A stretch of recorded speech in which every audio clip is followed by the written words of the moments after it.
مين تطوير مصر؟ الشركه من 2014 بقى لها 12 13 سنه مشغله فوكا في الساحل الشمالي. دي السيجنتشر والهويه لطيفه، مشروع لطيف. يعني المرحله اللي اتسلمت من 6 7 سنين شغاله ولطيفه وما حدش بيشتكي. اللي بيشتكي يعني زي ما قلت لك مفيش حد بيتفق بنسبه 100%.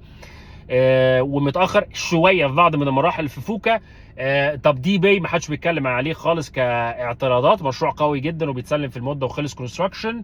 سولت انت عندك تاخيرات عشان موضوع البحر الصخري، بس انت متاخر برضو بقالك سنتين ما عملتش غير تمهيد للارض. فاكسبكتنج وحاطط في الكونتراكت 5 سنين، ممكن تاخد سنه جريس بيريد، فتمام. انت ممكن تتاخر في المشروع ده.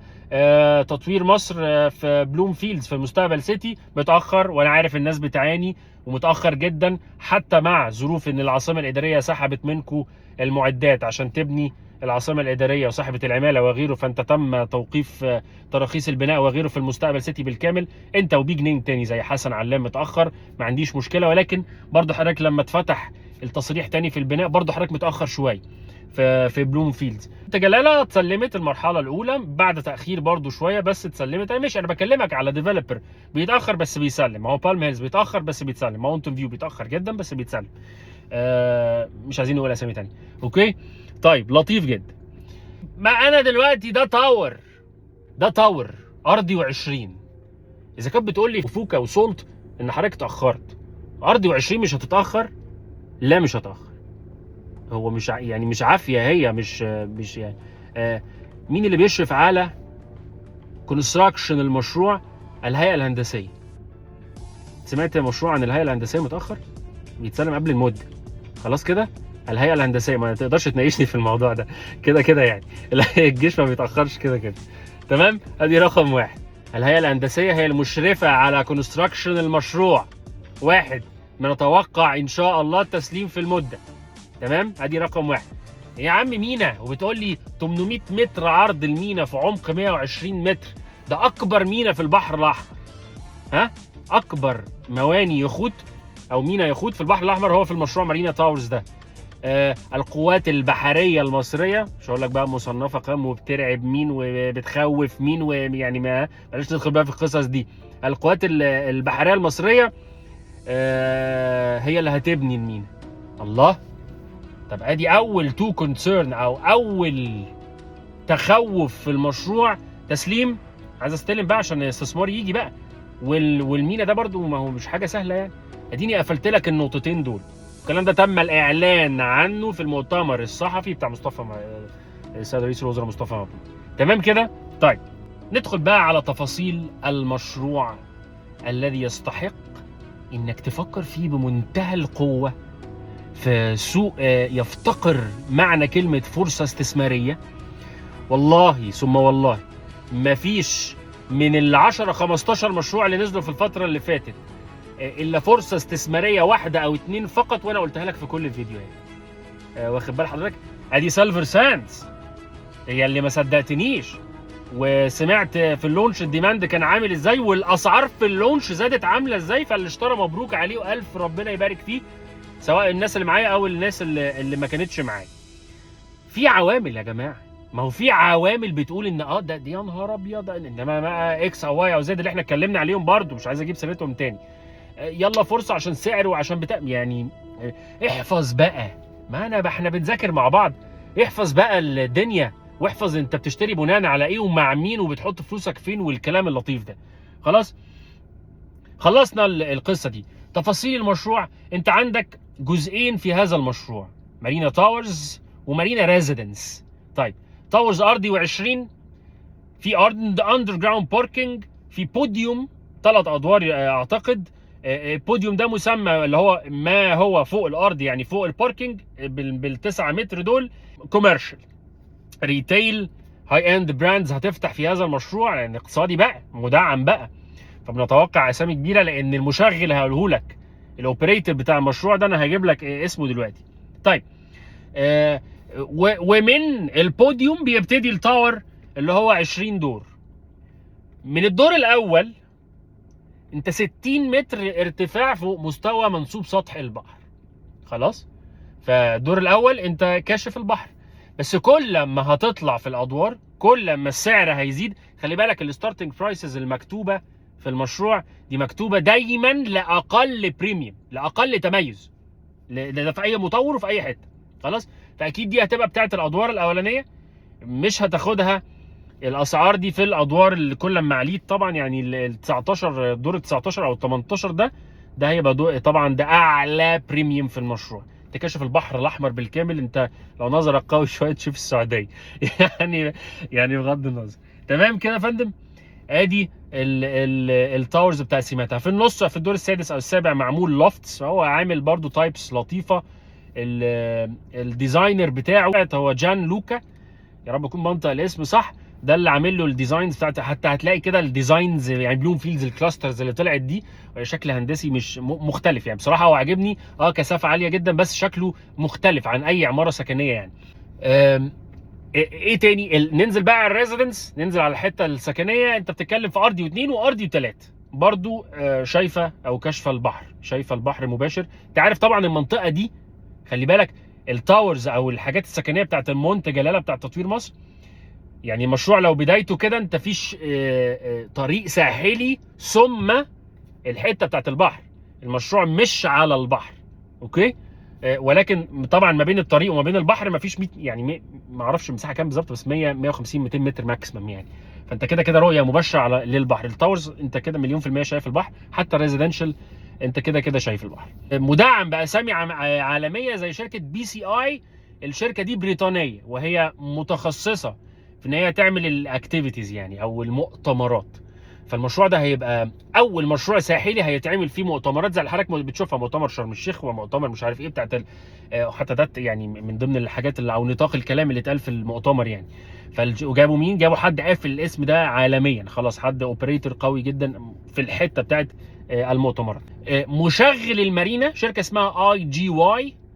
خلي بالك سريعا هرجع بس كده، الاداري والتجاري لما قلت لك اقوى حاجه لازم تبص عليها هي شركه التشغيل والاداره زي JLL او الاسامي المعروفه والقويه في الحته دي.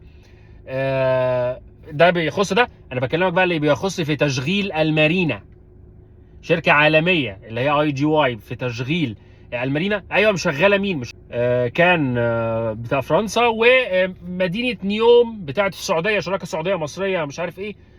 مدينه كبيره عالميه جدا في الناحيه الثانيه من مصر، من البحر الاحمر يعني، من السخنه يعني. مدينه نيوم ده مشروع كبير جدا برضو، الشركه دي هي اللي ماسكاه. فالشركه هي المسؤوله عن تشغيل المارينا، فده المشغل يعني.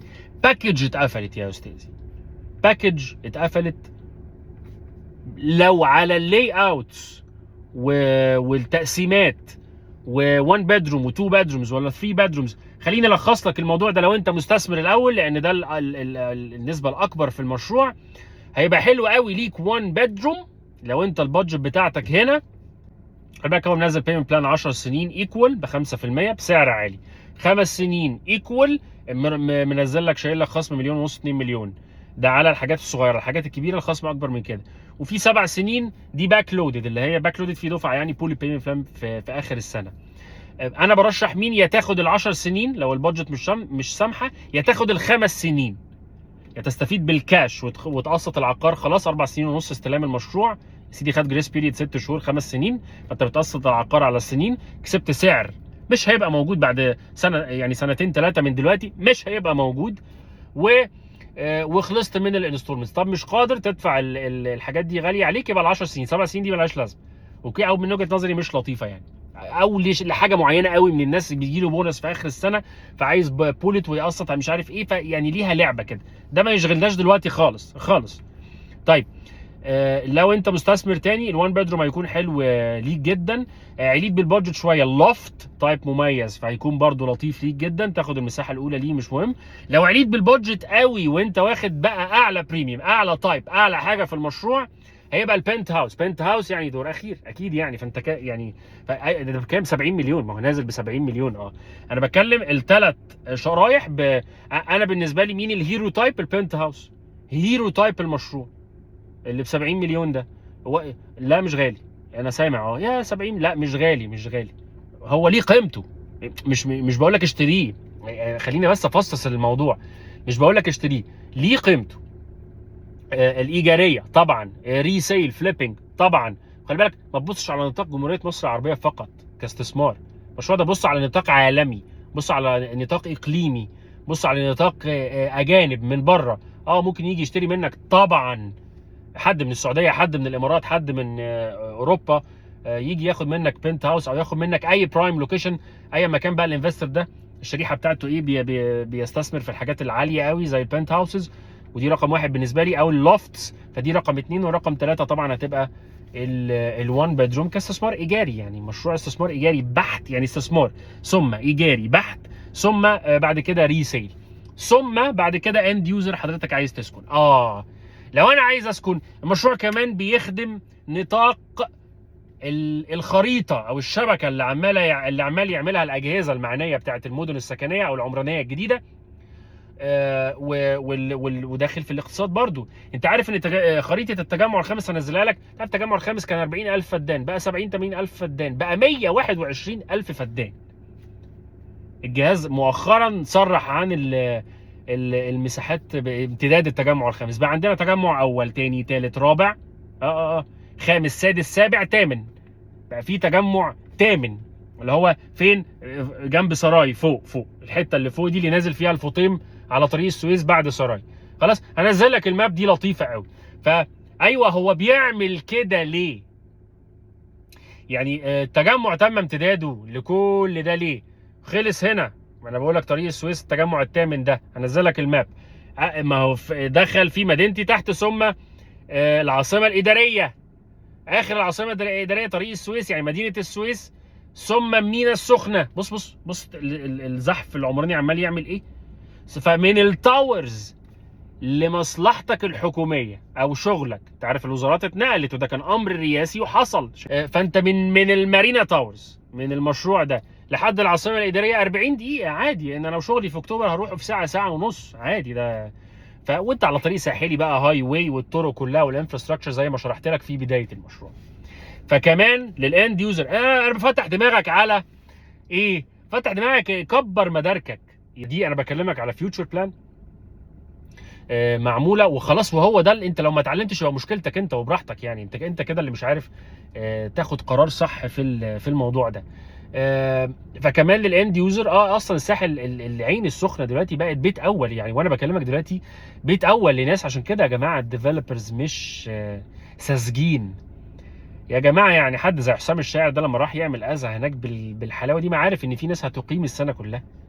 يعني حد لافيستا خد يا عم ياخد مشروع 2 3 ليه عامل لافيستا 8 و9 يعني، عشان عارف المنطقه دي طبيعتها ايه. وانت لو انت بتشتري لازم حضرتك تعرف المنطقه دي طبيعتها ايه. هي الطبيعه البحر الاحمر بالذات، وانت عارف ان الساحل الشمالي داخل على كده برضو. والله ده اللي كنت بقوله لك من 8 شهور فاتوا، والله داخل على كده بايه، سريعا بايه بقى؟ من بعد البوابات وانت في اكتوبر، من بعد البوابات مطار سفنكس كان حربي، كان مطار حربي، اتقلب خلاص مطار تو ران واي، مطار مدني، ونزلت عليه رحلات. فتروح الناحيه الثانيه الجهاز مسمي الحته دي منطقه سياحيه جديده. ما انت الاسامي دي بتعدي عليك كده يعني؟ ينفع منطقه سياحيه جديده لمين يعني طب ومين اللي نزل فيها؟ ايه الدليل يعني؟ انت بيلفي اعمار وسولانا وصادق بالثلاث مشاريع، وصادق نازله ب1000 فدان بعد البوابات ناحيه العمرانيه وناحيه الستيتس بتاع صادق، وانت عمال تروح فين؟ وهتلاقي على طول عمال تروح فين. فقبلها الدوله عملت ايه؟ توسعه طريق مصر اسكندريه الصحراوي بقى عامل ازاي؟ طريق الضبعه الجديد، محور رود الفرج، طريق الضبعه طبعا اللي بيدخل على الساحل الشمالي، الطريق العالمين الله. هو الناس دي عماله تصرف وانت عمال تفكر في ايه احنا بنعمل ايه؟ ما هو انت طالما بتشتري عقار انت لازم تذاكر طالما بتشتري بيت انت حضرتك لازم تذاكر اللي انا بقوله لك ده، والا اوعى تشتري وانت عن جهل، اوعى تشتري وخلاص. اهو بيقولوا يعني يلا اهو بيقولوا بقى هيبقى في الساحل ده اعلى ROI. يعني ما تشوف الدنيا بيحصل فيها ايه، ما تشوف الدنيا خلاص. فالساحل الشمالي كمان داخل على الحته دي، يستحق المشروع انك تاخده بعين الاعتبار. وزي ما قلت لك كده investment opportunities never end، الفرص الاستثماريه لا تنتهي، ولكن في فرص استثماريه بتروح عليك. ده منه زي سيلفر ساندز كده، لو ما اشتريتش راح عليك. طب ما هو لسه في بيع، هتشتري بزياده 10%. روح اسال كده دلوقتي 2 bedrooms اللي انا كنت بقولها لك بكام، روح اسال بقى يعني مبروك على اللي اشتروا ما شاء الله. زيادات 10% في كام يا جماعه؟ 5% يا سيدي في كام؟ في اسبوع هتبيع؟ لا يا ده اصل راس المال بتاعك بقى. ما هو احنا لما نتكلم مع بعض هعرفك ايه هو الريتيرن ان اكويتي او ريتيرن ان اسيت او الار او اي في الاخر. ما كل دي برسنتج بتصب على رقم معين اللي هو الايجار. ازاي اقول عليه نت بروفيت او بروفيت ناجح؟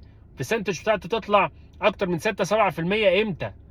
وايه العوامل اللي لما بتحصل في زياده اصل راس المال بتاعك؟ العقار اشتريته ب 10 مليون، هو ده اصل راس المال، بيزيد ازاي لوحده؟ ما هو ده الزياده اللي بتحصل سنويا، بتحصل بنسبه كام؟ وده بيصب عليك بكام؟ يعني الموضوع بيستحق منك ان انت تركز فيه شويه. الفيديو ده اعتقد انت ممكن تعيده مره واتنين عشان تذاكر تفاصيل المشروع.